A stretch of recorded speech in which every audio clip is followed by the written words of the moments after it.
Good day everyone, Moto H here again, and for this video mag-DIY ulit tayo, change oil on this bike na nasa garahe ngayon. This is a Trident 660. Sa bayaw ko to, nabili niya to 2 months ago around December of last year if I'm not mistaken. And mula nung nakuha niya to second hand, hindi pa to napapalitan ng langis. So nagdala siya ng pamalit, which is the Motul 7100 10W40 full synthetic, and pamalit ng oil filter, which is the KNN 304-1.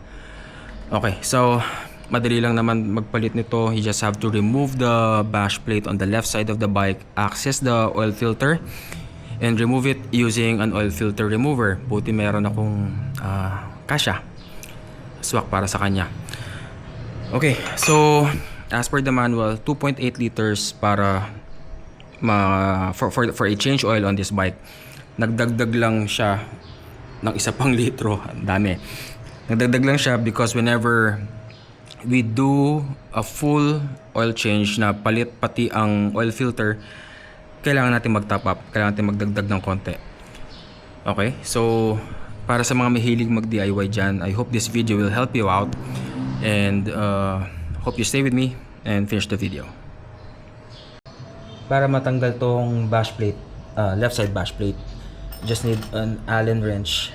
Tanggalin mo lang to, yung dalawang to. Once natanggal yun na yung bash plate, you just need the oil filter remover. Salpak nyo na lang dito.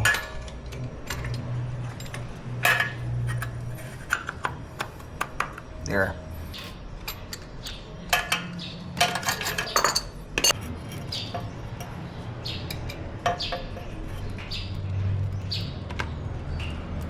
First time ko maka-encounter ng mag-change oil ng isang Trident 660, so hindi siya yung typical na socket wrench ang kailangan mong gamitin para matanggal ang drain plug. So for this one, ito ang drain plug niya, there. And I use this. It's an 8mm wrench. So niluwagan ko na ng konti kanina. And there. Normally kasi sa ibang bikes na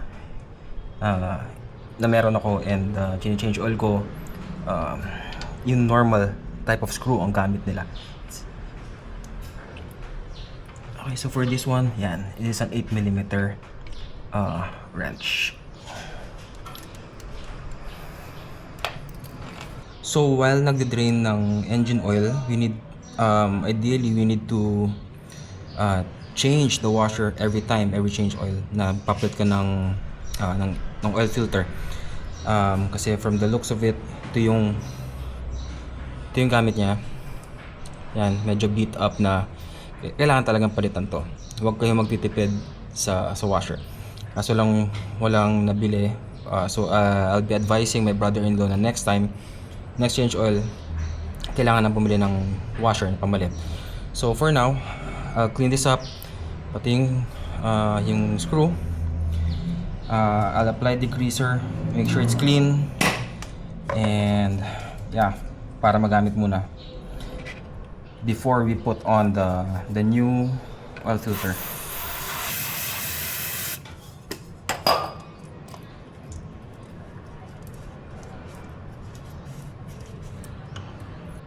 Medyo may katagalan na sa pagdi-drain nito, so make the most out of it.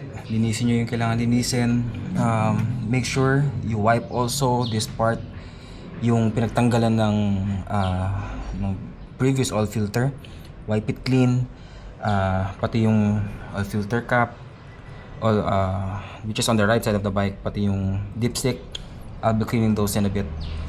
So yeah, while I'm doing this, I'll clean all the other parts. Ito na yung screw kanina, yung drain plug, and ito yung washer which needs replacement badly kasi nga may ano na siya, yeah, beat up,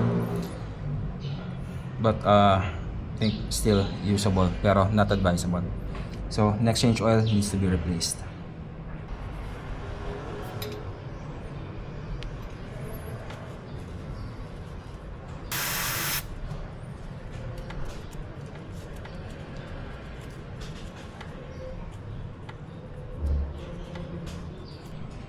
So almost done na sa pag-drain ng engine oil. Napunasan ko na rin yung ibang kailangan punasan. So kailangan ngayon is we're gonna be putting the K&N oil filter. Again, part number is 204-1. If you prefer OEM, all good, better. If you prefer aftermarket parts, up to you really. As long as you get the correct part number. It doesn't mean na kapag nag-fit yung thread is okay na siya. No, it doesn't work like that. Make sure you get the correct part number para tama yung size niya, tama yung lapat ng o-ring niya doon sa kung saan siya dapat na naka-fit. And if you're gonna be using a new oil filter, make sure to prime it first. Ako, yun yung nakasanayan ko. So, how to prime it? You just have to put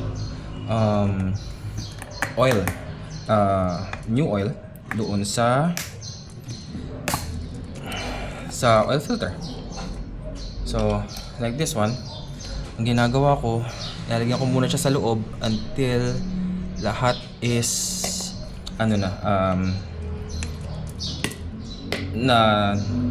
nabasa na ng engine oil. So, yung sa loob, 'di ba, dry yan. Dry yung filament niya.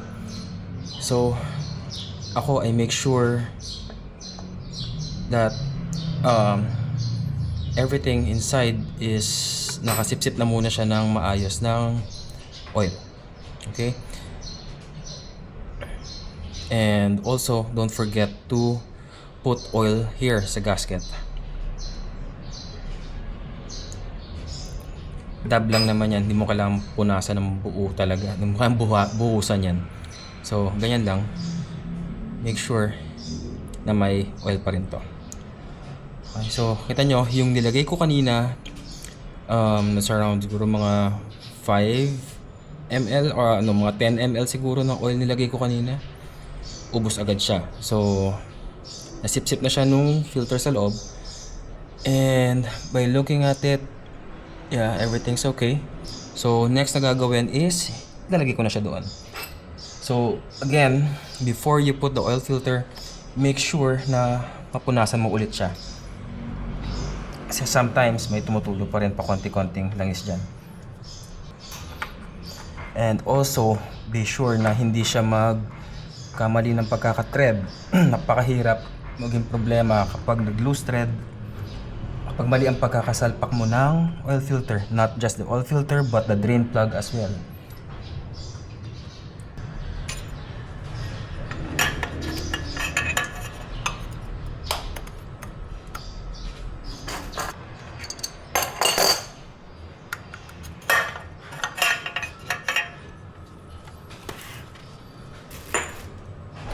Okay, so once the oil filter's there, by the way, don't over tighten it. Don't need to.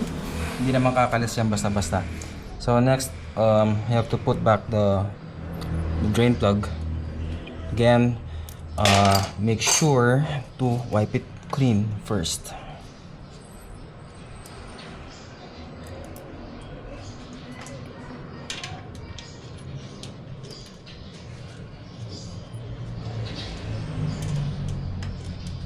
And again, as advised, make sure to change your washer every time you change your oil.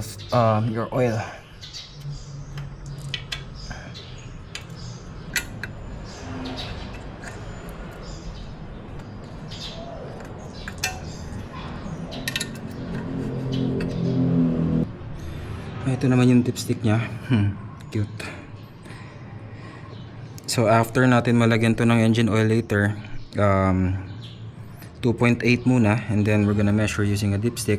Run it for around 3 minutes, 3 to 5 minutes. Then take out the dipstick, wipe it, tapos balik mo, then check mo. Make sure na yung oil level is nasa pagitan ng dalawang to. This is the lower limit, this is the upper limit. Okay, so wag kang lalagpas dito. Ito yung mga instances na hindi magandang sumobra.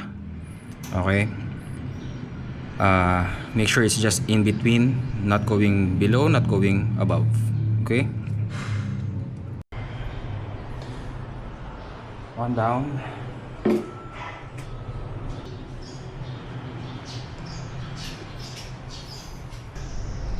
This is the third bottle, third liter. So gagawin ko muna, I'm gonna make sure na nandito lang siya sa 200 para maging 2.8 liters. And then kung kailangan mag top up, kung kailangan dagdagan, then doon natin unti-untiin lagyan. Okay, so around 2.8 liters na yung nakalagay dito ngayon. We're gonna close this up and run it for a few minutes para mag-circulate na maayos yung langis sa loob. And after that, pahinga konti, like around 2 minutes rest, and then we check the dipstick kung nasa level siya or not. Kung kulang, then madaling mag top up. Kung sobra, yun na medyo pahirapan kasi kailangan mong higupin yung oil sa loob para mabawasan. I know that will not be the case here kasi within the limit lang naman yung nilagay natin. Okay, so I've tightened everything. There's no leak there, as you can see. Make sure that before you run it, check for any leaks, dun sa may oil drain plug. Check for leaks there. Dun sa oil filter, check kung meron. Kung wala, then you're good to go. Fire it up. Okay, so let's give it a shot.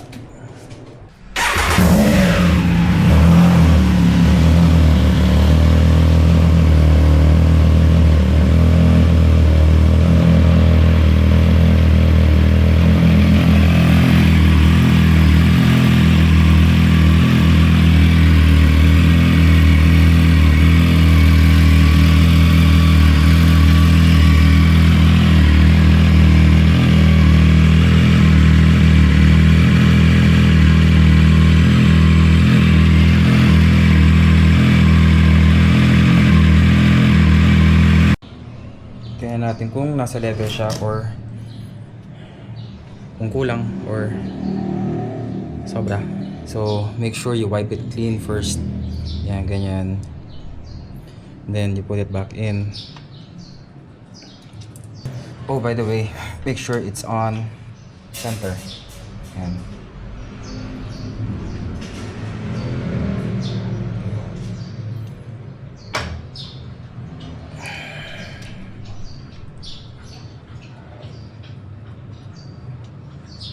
Ayan. Makita nyo dito, kulang kasi nasa lower part lang yung oil. Dito lang. Needs to be in between the two lines here. So magdadagdag tayo ng oil dito.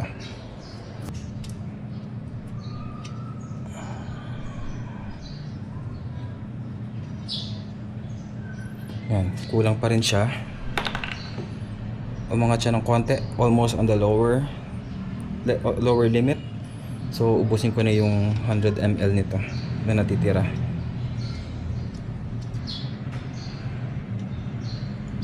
Okay, so there, kita nyo, umangat na siya, nasa gitna na. Yan, nasa gitna na yung oil. So for me, sufficient na yan. Never over, never under. Always remember that pagdating sa change oil. Okay, so this is good to go. I'll just clean this garage up kasi may mga tumapon na langis kanina. And whenever you're doing your a DIY oil change, make sure to dispose of the oil properly. Ako ginagawa ko, sinasalin ko sa basyo ng na ginamit natin. So I just pour it in, close it, and then dispose it properly. Okay, huwag nyo tatapon yan sa drainage. It may clog your drainage there. So dispose of them properly. Okay, so again, this is a DIY oil change for the Trident 660. For those who stayed, thank you very much for staying and supporting this channel. Again, this is Moto H, and have a good day, everyone. Bye.